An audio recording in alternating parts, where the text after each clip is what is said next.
Welcome to today's professional development webinar, sponsored by Tufts Alumni Career Services.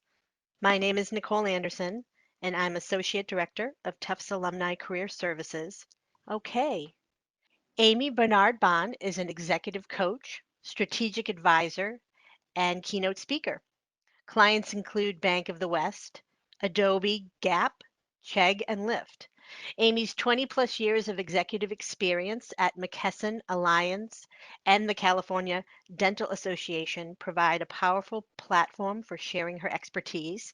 A leadership columnist for Compliance Week and a fellow at the Harvard Institute of Coaching, she specializes in accelerating the success of corporate executives and high potential leaders. Amii has been a keynote speaker for the Conference Board, 2020 Women on Boards, California Women Lead, and Compliance Week. She is an expert in leadership, workplace culture, and board governance, and publishes and speaks on these topics nationally. Amii earned her law degree from Georgetown and, of course, her Bachelor of Arts degree from Tufts University. All right. So let me hand it over to Amii. Thanks, Sarah. Well, thank you so much for inviting me. I appreciate everyone tuning in today, and I hope that you and your family and community and loved ones are well. I know it's a difficult time. I actually think it's a great time. We'd planned this a long time ago, Nicole, but I think this is actually a great time for people to join in and think about their careers and where they are. In times of uncertainty, I think it's nice to focus on things that we can control, and that's what we're going to be talking about today. It can be really debilitating on the spirit if you can only focus on stuff that's happening externally. So today we're going to focus at least an hour for you on things you can control and talk about what you can do to keep your career accelerated, even during a difficult time. And if you're interested in getting promoted or even moving up the ladder in some other organization, we'll be talking about how to do that today. It's really always a good time to work on your career and to focus on what you love doing. So I think today is well timed. Well, if you could help me with the poll, we pulled together some polling questions just to help me know who is out there so that I can tailor my questions, my content to you in the audience in terms of what to focus on today. Nicole, it looks like the polling questions are up for people. We've just got a few, just so I can see. A lot of you downloaded the Promotability Index ahead of time, which is great. I think you'll get a lot more out of today with it. If you didn't, don't worry. Um, you know, you could still do it later and you'll still get a lot out of today. And then I think, Nicole, there'll be a replay available after this. Is that correct for people? Yes, that's correct. We will upload this to our YouTube playlist, and we will actually send out the link to all, not just our participants, but to everyone who registered within the next couple of days. Great. So again, you can listen to it again after if you haven't taken the PI and don't have your scoring or kind of know exactly the five elements, that kind of thing. But a lot of people did. So I actually think we'll have a pretty educated audience here and some good questions. Like Nicole said, I'm happy to take your Q&A at the end and I can stay on, for a bit longer. Or if for some reason we missed your question, you could always email me directly because Nicole will give I think we have a follow-up email that'll go out that'll have my contact information. Would you like me to close the Want to poll? allow people, yeah, how long do you want to allow people to submit to the poll? I think we can give them a few more seconds, but Okay. let's see. Okay. Okay, great. Individual contributor, about close to half. Executive management, about 20% or so. A couple others. We've got about close to half, 41% of people taking the Promotability Index with another 10% that got part way. Good job. That's great. And then in terms of where people scored highest, is number three who scored highest. Nicole, cut off a little bit on mine. Oh, I'm sorry. Let me see here. So Um, because then I'll give more information for folks who. Question number three, did you take, if you took the promotability index, in which of the five key areas did you score highest? Yes. Okay, great. Highest is self-awareness. Great. And then we got strategic thinking and executive presence, a good number. And then we have, in terms of the lower scoring items, it's pretty fairly distributed, actually. Top two would be executive presence and thought leadership. So I'll spend extra time on those, although we'll be covering all of them for all of you. So don't worry, there'll be a lot of great content here. Okay, so I am going to share my screen here, Nicole, and then Okay. I will go off. Can you see it on your screen? Yes. Okay, then let's get started. I am super excited to be here today in this masterclass to share everything I know about doing the right things in your career and your organization to be an effective leader that gets promoted. You know, being promotable can fast track your career. It means you have the skills that are highly sought after and valued in your current or in a future role. So when you possess these skills, it means you're at the top of your game and that gives you better career choices. And I'm going to share the 5 key elements of promotability with you today and thought out by management teams when deciding who to promote and who to invest in as leaders. After attending this masterclass, you're going to understand, number one, the 5 key elements of promotability, what they are and why they make you a more effective, valuable leader. Number two, you're going to know how to assess your strengths and opportunities.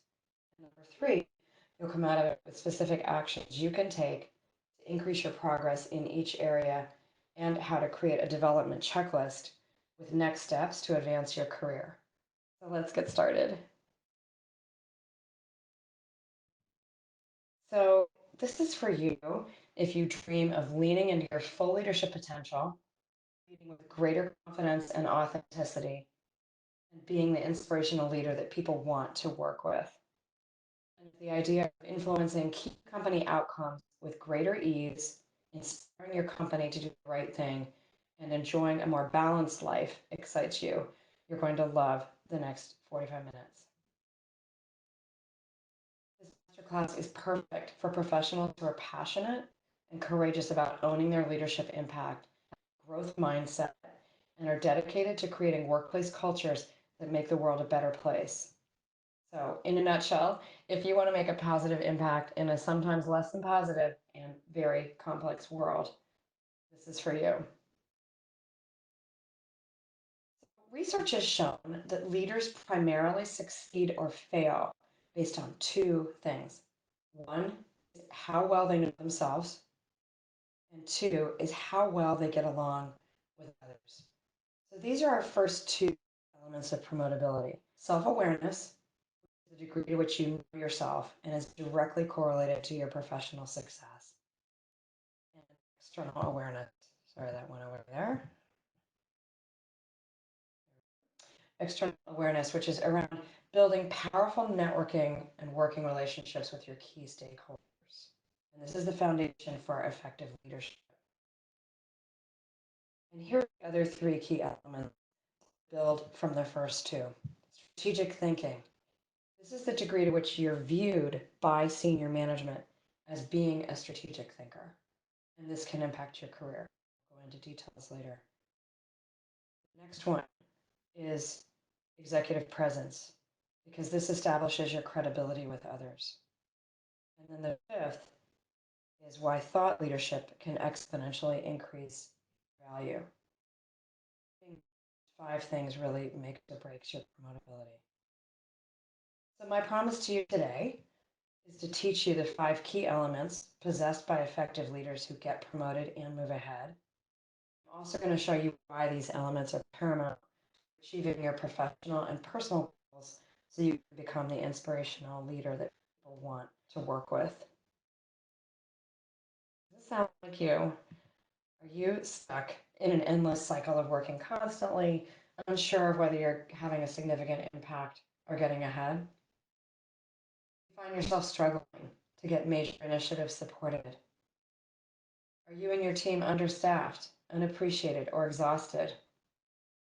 Do you feel like you might be hitting a wall in your leadership development and not sure whether you're going to get promoted or paid what you're worth? been a corporate executive in Fortune 20 companies in a variety of roles. I know a corporate career can be exhausting because you will never have enough resources to accomplish all the goals you want to achieve, goal that you want to achieve. To make things even harder, you and your team are not always told how you're doing, how you're showing up, and you're not always given the direct feedback that you need to get better and get promoted. So if any of those problems sound like you, then I have some good news. While serious, those are just indications of the real issue. And the real issue is that you're not aware of the five key elements that make all the difference in being an effective leader. You need to invest in these to be more effective. So once you focus on the five elements, you're going to be able to influence key outcomes at your company, effectively lead and maximize the full potential of your team, and inspire your organization to do the right thing. You'll be able to move forward with greater confidence, peace of mind, avoiding burnout, very important, and enjoying a more balanced life. And last but most importantly, you'll stop driving yourself into the ground because you're finally working less, you're respected, and know your contribution is meaningful, and you have a clear sense of your path going forward. So in case you don't know me, as Nicole kindly introduced me, I'm Amii Barnard-Bahn, and I'm the founder of Barnard-Bahn Coaching and Consulting for Corporate Executives and their teams. I'm an attorney, former executive chief administrative officer, compliance officer, and chief human resources officer. I'm a leadership columnist with Compliance Week, and as an executive coach and fellow at the Harvard Institute of Coaching, I coach executives and high potentials at organizations such as Adobe, Lyft, Bank of the West, and Gap. I earned my degree from Georgetown and my undergrad from fabulous Tufts University, hello Jumbos, and I'm an active member of the California State Bar and a certified executive coach with the International Coaching Federation. I led and shaped company culture and strategic initiatives at Fortune 20 companies and nonprofits, such as McKesson, Allianz, and the California Dental Association, and I frequently speak at multiple conferences. I also guest lecture at UC Berkeley Haas School of Business and the University of San Diego's Masters in Executive Education program. And I'm a frequent keynote speaker and advisor. I've been quoted in Forbes, the San Francisco Chronicle, and NBC TV. I'm also a lifelong advocate for women in leadership, and I recently testified in multiple legislative committees in California on the successful passage of our Women in Boards Law, which is the first law in the United States that actually requires corporate boards to include women if they haven't already done so. And I coach phenomenal women and very successful men. So I'm sharing this with you so you can understand how I learned the five key elements of promotability. I discovered them as I worked my way up in organizations over the last 20 plus years, serving in multiple roles, recruiting leaders, hiring and firing employees, leading succession planning, and building teams. And so I bring all of this knowledge as an executive with expertise in organizational culture and leadership development in multiple industries. That's how I really started gathering the elements. After catapulting into the chief administrative role in 2015, overseeing a bunch of different functions, working with boards, CEOs, and seeing how it all worked at a macro level, that's when I realized I had to teach other smart, hardworking professionals everything I know about what it takes to be an effective leader and to be noticed as an effective leader to get promoted. So now this is all I do. I coach and consult with executives and their teams just like you so they can lead with greater ease and success, getting promoted, sponsored, and appreciated in leading their company to outperform the competition. And this is my passion. This is really my coaching is the culmination of everything I've worked for in my career, and it all comes down to one thing: making the world a better place. My mission is to have healthy companies because I feel like when we have healthy companies that care about effective leadership, the right thing. We enable workplaces that inspire employees to do their best work. Shareholders thrive, society benefits. This makes me deeply fulfilled. So this is just a way for me to bring it all together. So let's dive in. First key element of promotability, and you guys did pretty well on this. Self-awareness. So of the five key leadership elements that get you promoted, I'm going to start with giving you a deep dive on self-awareness because you must first be self-aware aware and honest with yourself if you're serious about doing the work that it takes to optimize your career opportunities. Self awareness is fundamental to effective leadership. In simple terms, it's the ability to be introspective, to accurately reflect on our behaviors, emotions, and attitudes. And it's the foundational element of emotional intelligence as expressed by thought leader Daniel Goleman, who many of you may have read or heard about. He wrote Emotional Intelligence. And self awareness has been cited as one of the top two reasons leaders succeed or fail. When you have self awareness, it enables you to view yourself objectively without judgment. And if you have an accurate and honest view of yourself, this enables you to make good decisions and to quickly course correct if necessary. Kick off our masterclass with 5 things you can do to increase your self awareness. First is to know your why, how, and what. It's really important in your career and your life to be able to clearly articulate your personal values, motivations, and interests. If you're aware of your preferences and aversions, you can make intentional, well considered choices that lead to greater success and personal fulfillment. Recently, one of my clients was given feedback that his interpersonal style was negatively impacting his ability to inspire trust and influence others. And maybe some of you worked for someone like this.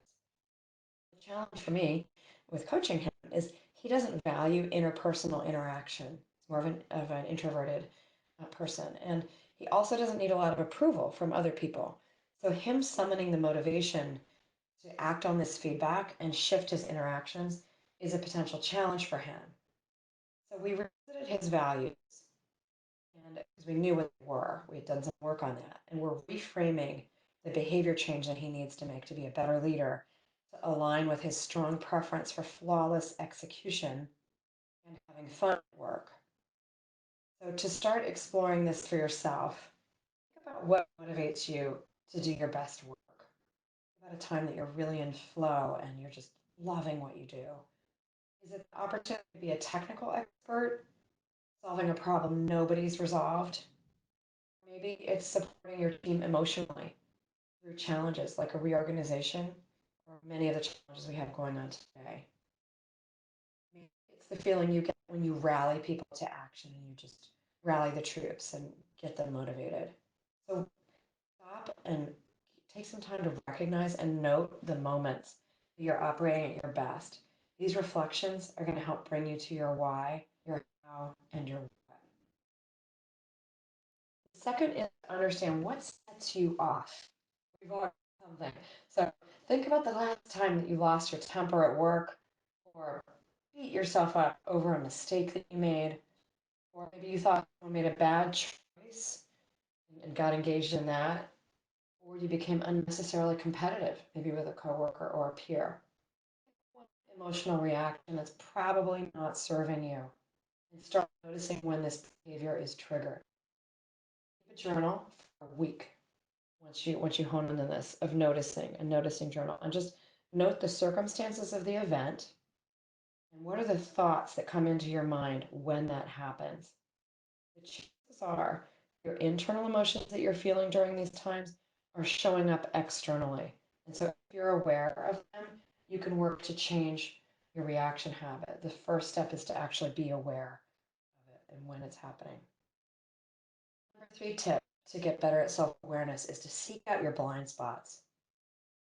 Are you aware of the behaviors that may be decreasing your leadership effectiveness? Some of you may have gone through something like a 360 review at your organizations, and this is one of the most effective ways to comprehensively expose potential blind spots to your leadership, where work colleagues confidentially provide candid developmental feedback evaluations, which are debriefed with you by a trained coach, either someone in your HR department usually, or perhaps an external coach. Depends on how your organization has it set up. These are tough. Don't get me wrong. I had them every time I was in an organization, and they can be painful. But you've got to be courageous and vulnerable because it absolutely gets you to the next level in leadership if you take the feedback and act on it. So if you don't have access to a 360, a quick self step that you can take in the 360 direction is to ask your boss one thing could I do to be more effective in my sorry, got a little spill here. Um, Listen carefully after you ask your boss that question and ask for context if it's not clear. Stay curious and non judgmental is really key. You want to create a safe environment so that you get the feedback that you need to get better. Fourth tip is to replace an old habit with a new one. Take the habit or behavior that you've identified in number two or three above. Consider the cost of not making the change.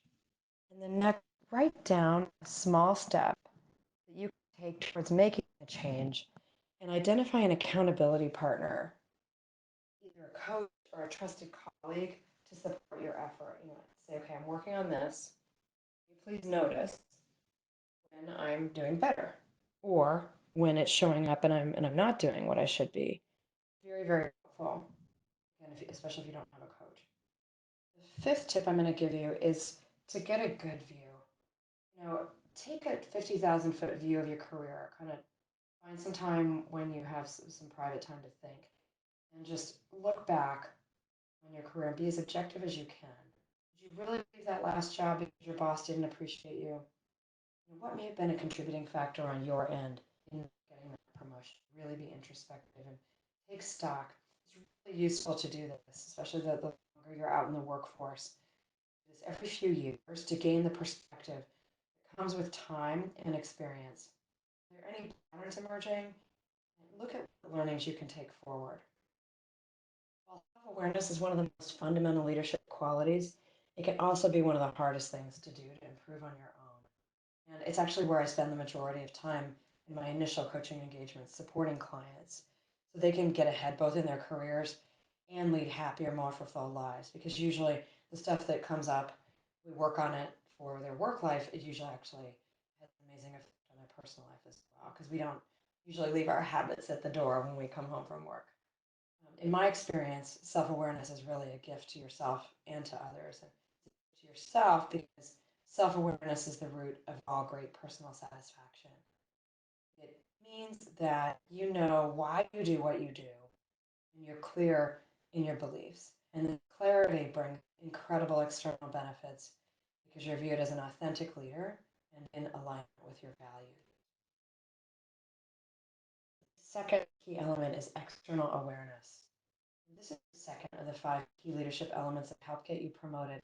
This is fundamental to effective leadership. Because even if you're doing and saying the right things, how and when you do so can be perceived in different ways.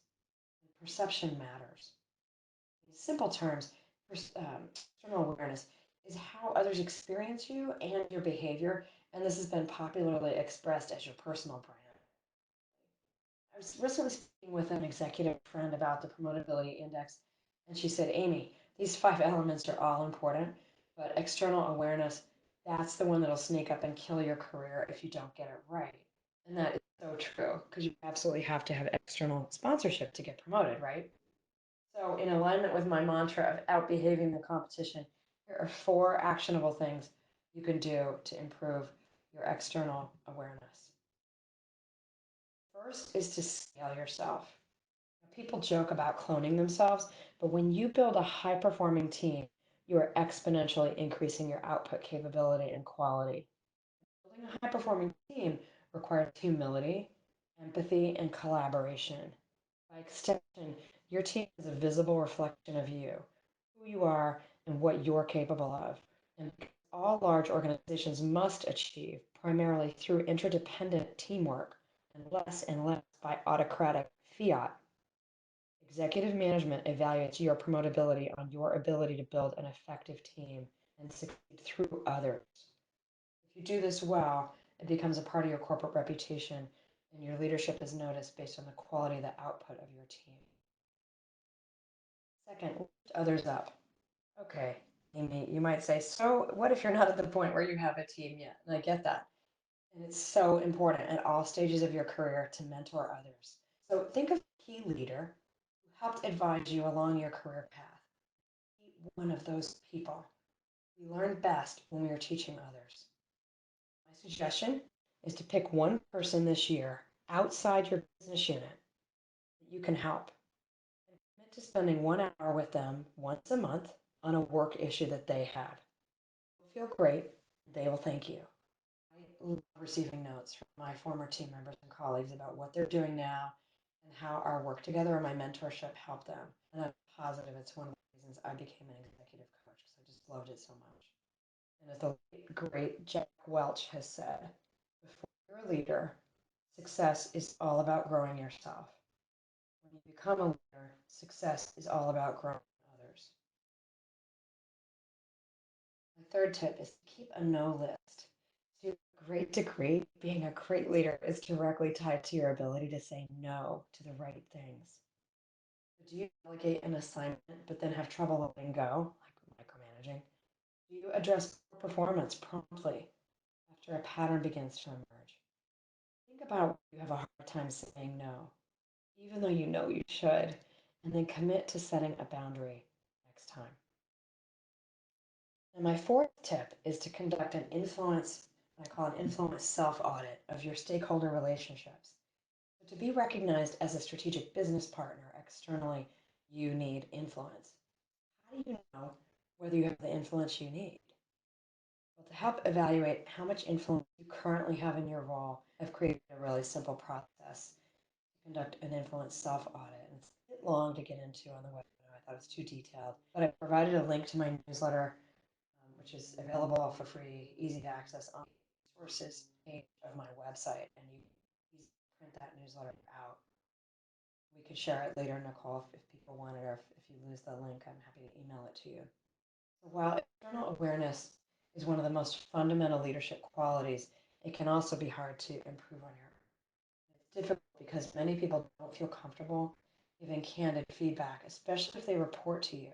And that's why many leaders turn to coaches to create a psychologically safe space, to have candid conversations, and to collect this data, elicit behavior themes, and support executives in how to move forward. External awareness is where many leaders get tripped up because the higher you go, the less feedback you get. Very quiet at the top. So it's very much worth working on, however, because it's critical to getting promoted. So knowing how you show up to others provides incredible benefits because if you're armed with this information, you can do something about it. You no longer have blind spots. So move to the third element, strategic thinking. Strategic thinking separates leaders from basically everyone else. It's a demonstrated ability to see and understand the bigger picture, where you are now, where you want to be, and how to get there. And you can apply strategic thinking to both your work and your career goals to move forward. Strategic thinking takes several things into account, including mission, vision, and values, which are outside the scope of the self assessment. For purposes of promotability, we're focused on the degree to which senior management likely views you as a strategic thinker. It does things like asking for your input on major decisions. So you get to assess whether you've adopted good habits in terms of applying strategic thinking about your own career as well. Are you staying open to a lateral move or identifying and obtaining the necessary skills for your next level role? In simple terms, strategic thinking is the ability to think more broadly than your own immediate tasks. It's the degree to which you can think in terms of systems, see into the future, recognize interdependencies, assess the pros and cons of a given course of action, tolerate ambiguity. And to some degree, it also incorporates your appetite for risk taking. There's really no other capability listed in the Promotability Index that is, to some degree, more difficult to cultivate because it requires people to trust you and hand power off to you if you want to build and exercise this muscle. So, what three things can you do to exhibit strategic thinking? Number one is to make time for it. If there is one thing most successful things CEOs do, it's block regular time for strategic thinking. I recommend doing this on a monthly basis. Pick a time of month and just block it on your calendar. With particular focus at quarterly milestones for those of you who have quarterly goals. Whether meditating in their office or on the golf course, CEOs schedule downtime when they're not completing business tasks Warren Buffett is famous for this. They make the mental space and time to reflect on the big picture, the current state of their progress towards their goals, their team dynamic, and obstacles that may arise. They identify gaps in where they are versus where they want to be. Check in and see if they're focused on the right actions and investments. Making this a habit enables you to pivot and make little small course corrections, which prevent small gaps from becoming big ones in reaching your goals. Second is change the air you breathe. The best way to gain a new perspective is to get one. And at work, the best way to do that is to join a project or enterprise initiative outside your normal area of responsibility. Sign up for a team where you can contribute, where you're not the subject matter expert. A cross-functional task force is often the best way to get out of your comfort zone, engage different skills, and be with fresh eyes by senior management. The third tip is to envision the future. Picture your role 10 years from now. Consider technology, business cycles, the maturity of your company, and potential risks. And what trends are going to impact your future? How is your company's business model currently being challenged? Think of your target client market and the dimensions that you compete in now. Is the value prop sustainable in the future? Problems will your customers have in 5 years that they're going to pay you to solve? Once you have answers, consider whether these are things you should be working towards now. Now, in the event that you're not already getting the exposure to the information I mentioned that you need to potentially think along these lines, or if you're early in your career or experience with this, I get it, it can be really challenging to get access to the ingredients that you need to think strategically. Frustrating if you don't have a large enough scope of responsibility or invitations to the room where it happens, where your entire business is reviewed, so you can see the whole system in order to learn competitive information, connect the concepts, and formulate insights. It's these opportunities to build the bigger successes and to risk the bigger mistakes that allow you to build your strategic thinking skills. So know that strategic thinking is something you can study, but actual experience is important and it needs to build over time. So start asking for more responsibility now and work to understand senior management's perspective. Keep up on business trends and read publications that impact your industry and your role so you can start to formulate new insights. Turning to promotability, element number 4, executive presence. This has gotten so much more attention as part of talent considerations over the last several years. Why is it so important? I know some people can think it's superficial, but the fact is that when you have executive presence, you establish immediate credibility with the people around you. This gives you the power to influence, openness to your ideas, and get the green light on projects. And it's also the foundational basis for then cultivating respect and trust. Now, respect and trust are things that are earned over time, but that initial first impression or ongoing presentation capability serves either to accelerate your relationships or possibly to derail it. So we're going to talk about executive presence and define it because it's thrown around a lot, but I wanted to use a definition that I love. It's from the Center for Talent Innovation. They have a really helpful definition of executive presence, and they break it down into 3 tangible, weighted qualities. And the best part is that these can be learned by anyone. The first is presentation skills, and that they attribute 70% of executive presence to presentation skills. And that's all about educating and your ability to educate and engage an audience.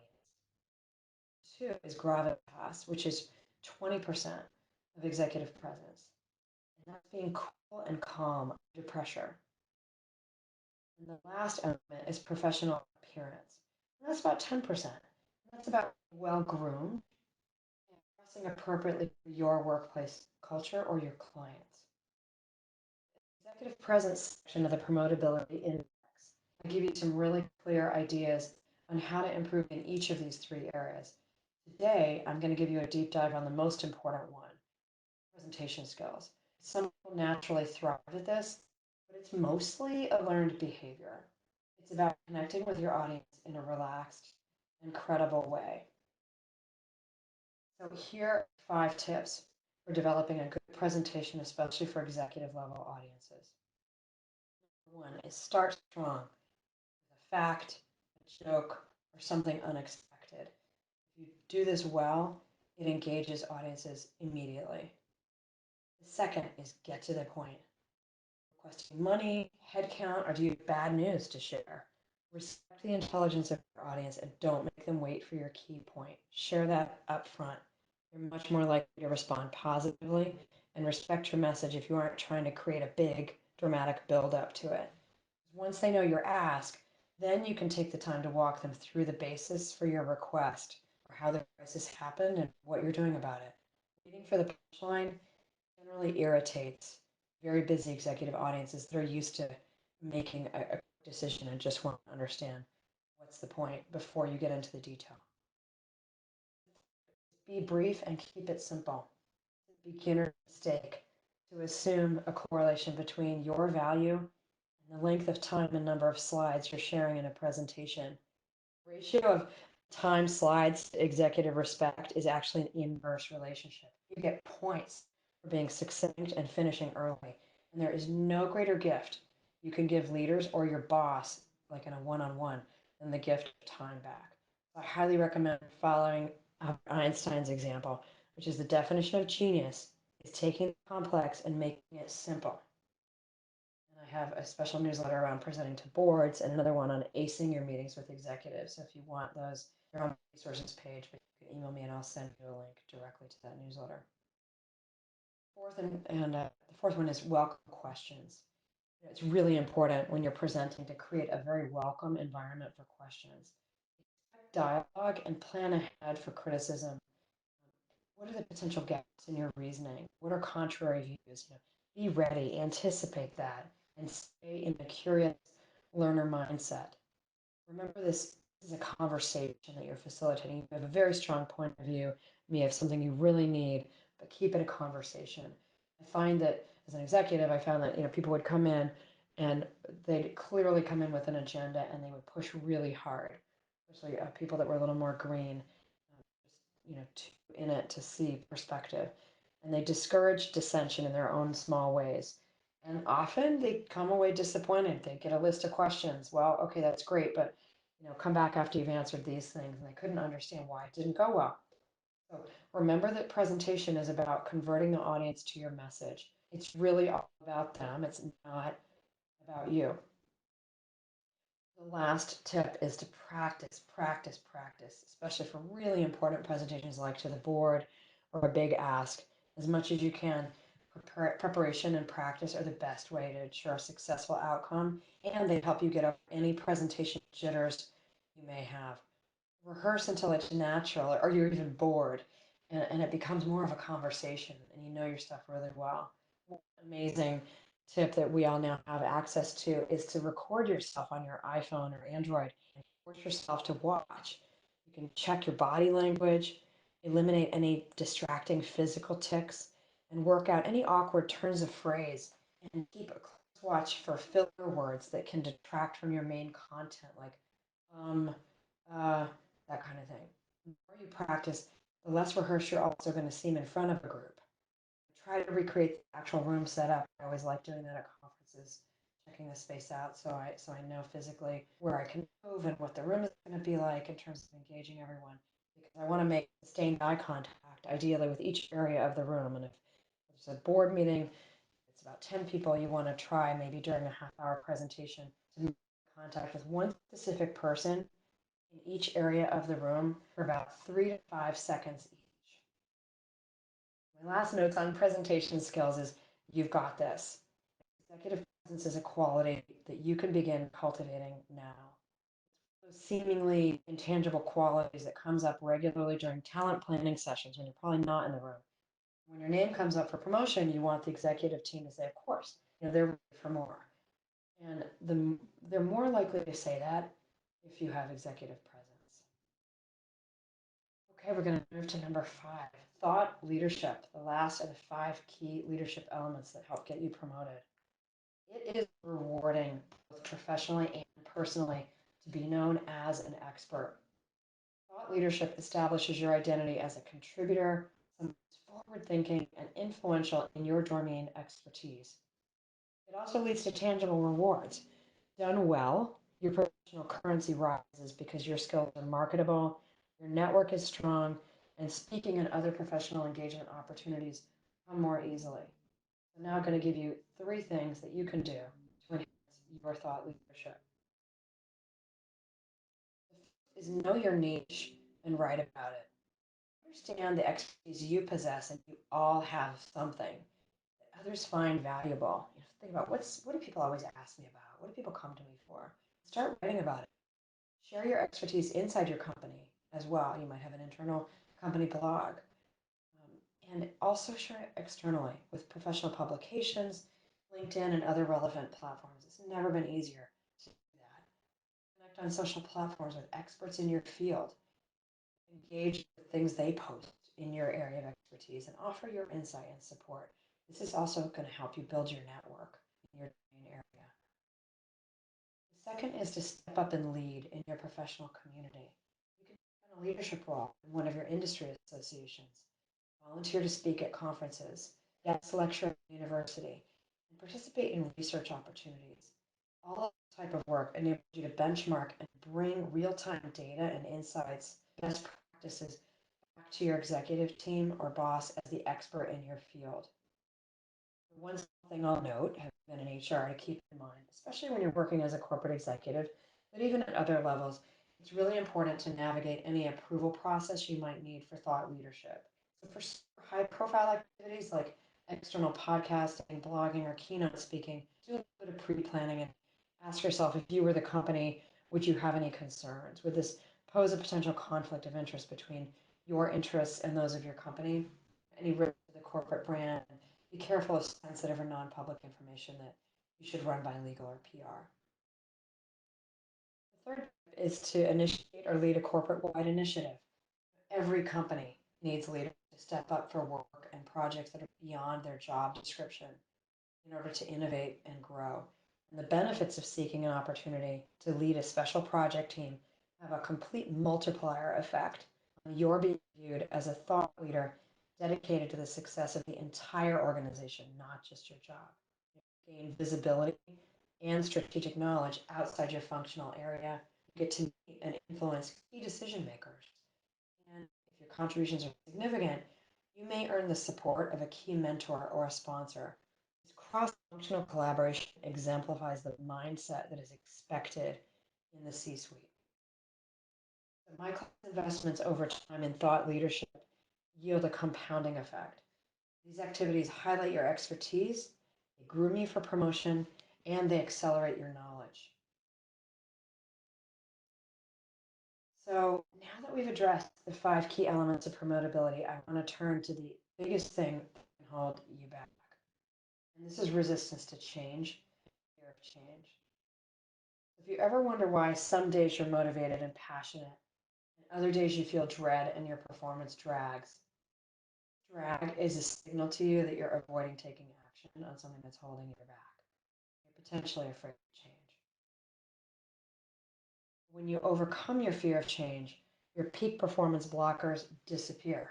There are no scary surprises waiting for you because you've already done the hard work. You know, anticipate, and you know what your personal roadblocks are in advance. This gives you deeply satisfying and exponential personal and professional growth. And you love your work and your life. Most professionals focus on being the best technical expert they can be, and I did that for a long time. They get certifications, they read up on all the recent news, go to conferences and roundtables, and gather more and more data and knowledge. But you reach a point where no matter how many certifications you collect, how hard you work, how smart and knowledgeable you are, you're still potentially not getting promoted or not getting the results you want or the resources you need. And you're potentially just working harder and harder without gaining any traction.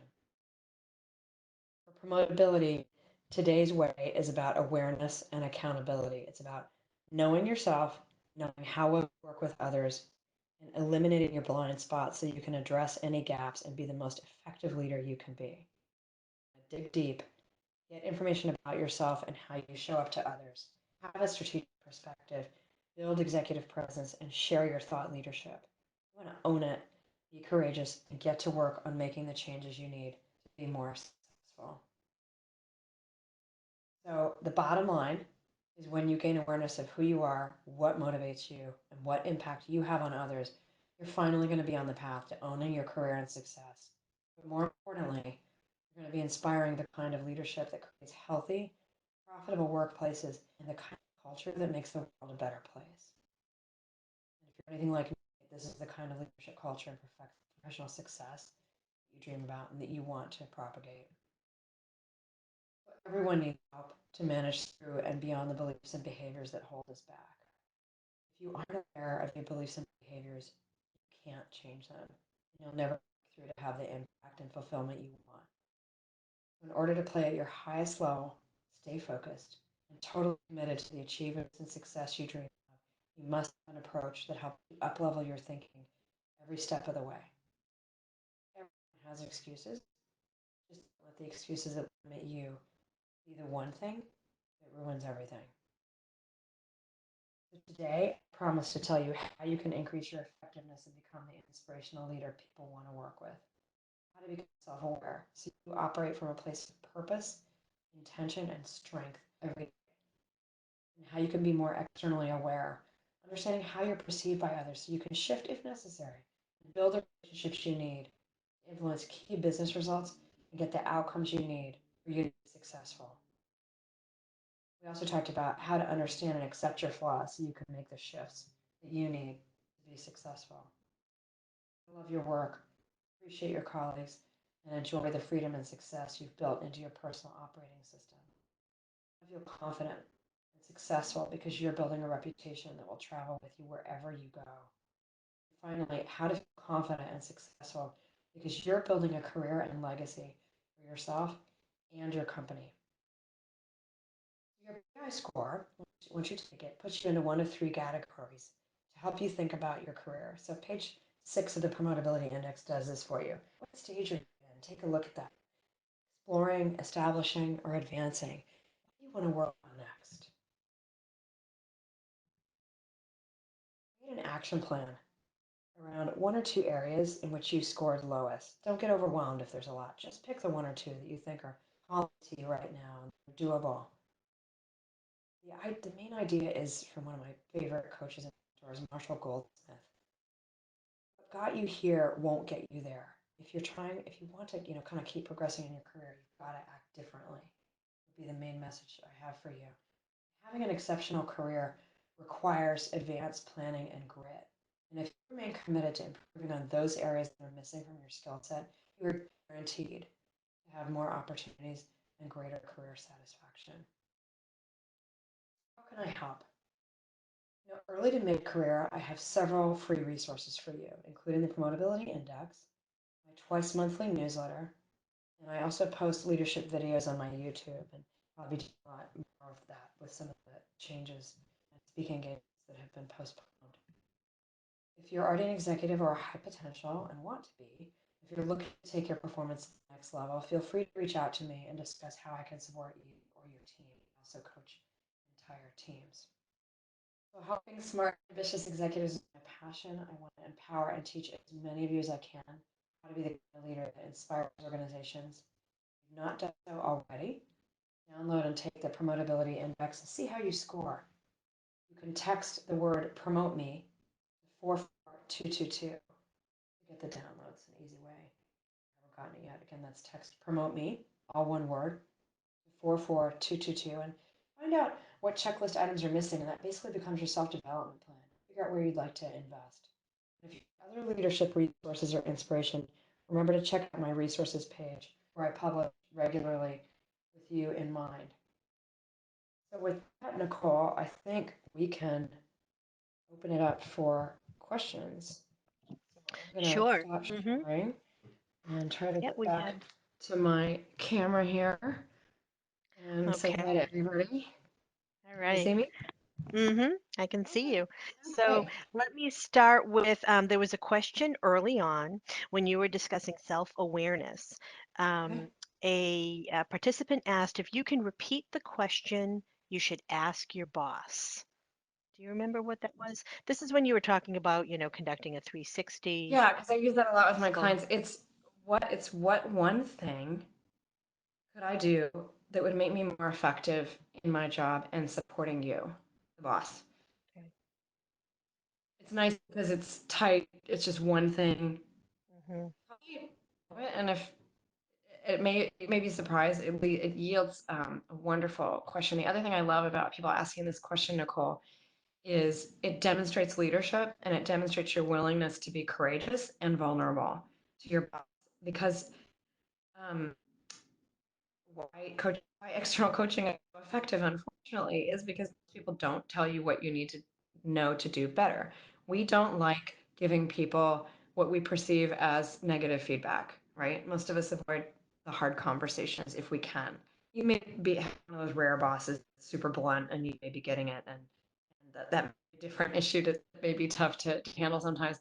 But most people don't just come right out with it. And by asking, that also is just showing leadership, and you'll actually get more um, feedback that's helpful. You may not always be what you want to hear, and you may not even agree with what you hear, but it's better to know the perception, even if you don't agree with it. Another thing I would say about that. Okay, another question that came in is, can you talk about how to get noticed when everything is virtual? Yeah, great question. That's where thought leadership comes in. That's where volunteering for to lead initiatives comes in, because there's going to be large, emails about, right? Everyone's communicating virtually. There'll be team meetings, so it is a little more challenging. But I would say get out there. Both, if you're a team leader, if you're an executive, obviously being, you know, a really good communicator with your team, touching base regularly has only become more important.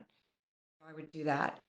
Um, find out a regular cadence with your boss if you don't have a team, what's comfortable for them, and then just offer to help. I think this is a tough time for everyone, but it's also an incredible time for leaders to shine right now and for potential leaders to step up.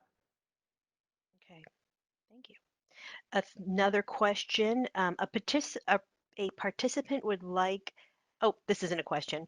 A participant would like the link to your newsletter, which you mentioned earlier, and which we will send out after. So that it's like Yeah, an active link. right, It's in hard the when, follow-up. Okay, the slide deck was static. I'm sorry, I couldn't make it interactive. But yeah, just remind me, okay. please, and we'll do that. But here's another question. What tips might be tweaked for smaller organizations like 20-person nonprofits where growth paths aren't clear? Those are harder, and I've certainly, I've been involved in them. I've been on several nonprofit people in those.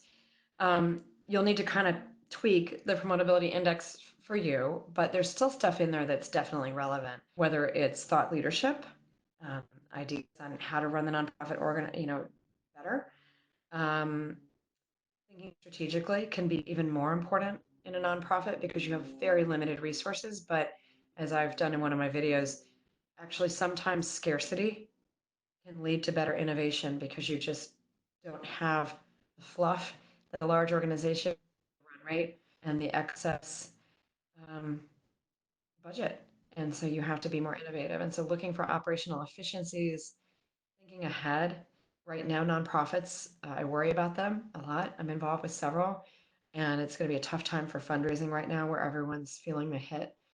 Potentially, are worried about the stock market or their retirement. And so there's really never been a better time, I think, to be that calm voice of reason, sit down and plan a little more strategically and think about that. With a small organization, another thing I would say, Nicole, is it's even more important to focus on some of those elements of promotability. When I use the word promotability, it's just kind of a catchphrase, but it also means just getting ahead in your career, whether that's in your current organization or later. So now may be a time for many people to hunker down, do a really good job where they are, but be thinking like a year to 2 years out on where do I want to be, what do I want to do now, um, to then be ready for the next level. And so if you're at a small nonprofit, unless you're aiming to be the executive director of that nonprofit, you may want to be thinking about, well, is there a bigger nonprofit that I'd want to go to? Or if I'm not the executive director now, maybe I'd love to be an executive director one day. And so start thinking of ways to build those stakeholder relationships and learn what you need to, what skill gaps are missing right now. Potentially for people who have a little extra time, um, you might take an online course. I know a lot of people that are doing that on the weekend. There's never been more content for free online because everyone, at least in my community that does education and speaking, we're just trying to help everyone right now. And so a lot of us are just pushing out tons of free content to be helpful and address morale that we feel in the communities that you could do. Great, thank you. Another question that came in is, can you speak to executive presence and introverts in an organization that values extroversion? Sure, I a number of introverts, and that's a challenge. Um, let's see. I would say that most great introvert leaders, and there's an excellent book out on introverted leadership. I can't remember the title right now. You could either Google it or ping me for that, about the underappreciated, introverted leaders, and many. And I would say that most of the successful ones that I know have had to adopt what are initially uncomfortable behaviors for them that model some extroversion, whether it's, creating a habit of, especially if they're an executive, speaking more regularly. Um, they also, if they're smart, they hire extroverts around them on their team to relieve some of the load for them, to help them communicate, help them scale their leadership. But I also would say, it's a huge asset to be an introvert because you also usually don't run into um, the, they're a little more, they can be, introverts can be a lot more servant leaders, which are the type of people that others love to follow because they don't make it all about them. They don't have to be in the spotlight all the time. And so it's an incredible opportunity to build relationships and find those ways that are comfortable for you, whether it's one-on-one coffee, or outreach, and doing that. But I think it's just important for everyone to realize that not everyone's like them. And that's why that self-awareness, Nicole, is so important because if you know who you are, and it's great that you already know you're introverted and that's how you recharge your energy, um, you can still pick and choose things that will showcase your leadership and your expertise. You just may want to look at things that are ones that are comfortable for you and do a tailored plan. So another question that came in, well, actually, one participant responded, by any chance, is the book that you're referring to, Quiet, The Power of Introverts in a World That Can't Stop Talking? Thanks. I think that's it. Yeah, thank you. And he wrote that it's next on his Oh, to do to read list. good. Yes. Yeah, Um, yeah, it's a good one. so another question that came in is, how can women take on more strategic roles, even if working part-time, in order to be a present parent? Yeah, Meaning I'm a working mom of part-time two in order to be teenage. present. Yeah. Yeah, I am a mom of two teenage daughters, and so I understand. And I've worked. It took 4 months off with each child to do some maternity leave, but I went straight back to work after that. So I get it. Part time is harder, especially when we're remote. Um, I would take some of the tips that I gave in the remote working, and apply those. I think that working part time, um, if you think at some point you want to ramp back up again, maybe after you're an empty nester, it requires more savvy and working a little bit more to be noticed. I would say that extra effort in being present, covering all the things that I talked about in the Promotability Index, and you need to personally invest a little bit more to be prepared for that future, so that you don't get left out. It is a challenge. So I would communication having your own communication strategy is important. Taking that time to strategically think about how you want to make sure you're not marginalized and that you are present. Asking that question of your boss. I think teammates, making sure that you're really supporting them and that you're meeting expectations. I think getting that feedback is so critical for part time because assuming you used to be in an office, and I don't know, but you probably at least normally are when things are normal. Um, when you're there, really using that time efficiently. And one mistake I would say that some part-time in this a judgment call depending on your personal circumstances with your kids, but is I know in my career there were many part-time people that were in and out and they just went there, got their job done, and left. And you can do that, but I'd say it's slightly risky if you want more responsibility, if you want to pivot at full time at some point, or if you want greater responsibility. You're probably going to have to balance, getting home when you want to with really making sure that you've got strong sponsors and stakeholders that have your back. And that usually means a little social time that a lot of people write off, particularly introverts, frankly, and I think that's dangerous for part-timers. So I would build in like an extra 10% of time if you can to really make those in-person connections so people see you, walk around, take the time for that, or do it virtually if you can do that now. We're on Zoom, so maybe you can actually do more of that while you're at home and your kids are doing homework potentially or not having their soccer games. Again, now's a good time to really be present. So, Amy, I want to be conscious of the time. It's after the Yeah. hour. We do still have many people on the webinar, but I don't have any additional questions right now that have come in. So this could be a good time for us to conclude, and then we will definitely be following up with all participants. Do you have any parting words for our group? Gosh, I would just say I wish everybody the best, and I hope this was helpful. I would love your feedback, um, and stay well. And we're on day 13 now of just staying at home here in Sacramento, California. And I think if we all do that, we can kick this thing and get back to whatever the new normal is. But I hope this is helpful, and I would love to hear from you. Well, I want to extend a huge thank you to you, Amy. We've been working on this for a while, putting this together, and I think it came together at a great time. I think your wisdom and your insight are incredible. So thank you again for serving Tufts Jumbos and the Tufts wider Right. community. And we'll be sending out a follow-up email to everyone with resources both from Amy and from Tufts Alumni Career Services. And I just wanted to put a plug in for Alumni Career Services. We are working remotely and we are taking advising appointments online through Zoom, by phone, and via email. And you can Right. find more out about how to schedule an appointment on the Tufts Alumni Career Services website.